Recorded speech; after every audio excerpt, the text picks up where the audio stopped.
The passenger door of my Giulia, door number 3 in my own numbering, was in quite an evil state, and I dedicated an own video to the numerous sheet metal repairs it had to undergo. Once finished, I put it aside for some weeks in order to tackle the door sills. Now it's back for being painted and fitted to the car. Door number 4 was the worst of them all. Signora Giulia saved the best for the last. In this film I will show how number 3 received its door skin and how I installed and adjusted it to the car. Number 4 was taken apart and the fearsome lower rear corner with its challenging intersections of body lines was replaced.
The actual idea was to drill a hole only into the skin and not the frame. Well, I guess that was a bit naive. But sometimes, you know, it's the mishaps that create new ideas. I used copper plate to back up the welding spot and it worked great, much better than with the old method.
Okay, compared to door number 1, where all this had been gone completely, this part is in much better shape, and I got tempted to think that I may come around rebuilding this whole area.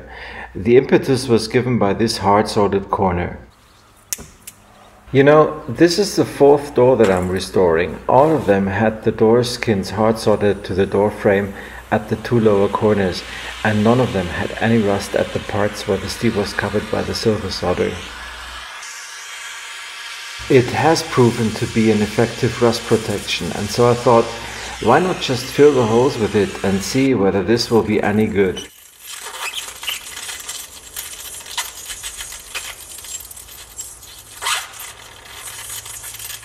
With the holes nicely filled and the brass sanded flush, I could have just called it a day, and maybe I should have. In fact, I haven't.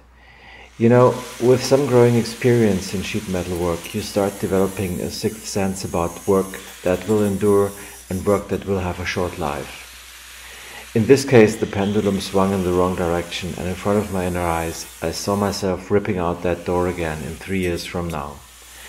Rust just doesn't eat through certain spots, and once there's a hole, it turns to a different place and starts a new hole. Obviously, if there's an area where rust appears, it will have weakened the metal on a greater scale. And so here we go.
Everything looked so nice at this point, but when I tried tack welding the other side, you guessed it, the very same and very cautious settings of my welder blew apart the material, and that strongly indicates that the steel had undergone some serious oxidation already.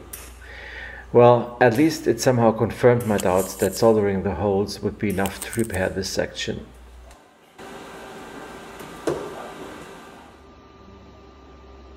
The affected area wasn't much bigger than a 2-cent coin, and so I decided to solve the problem by build-up welding.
Like already at door number 1, I opted for hard soldering to connect the panel to the sickle-shaped part, because it gives a nice fillet without ages of painful grinding.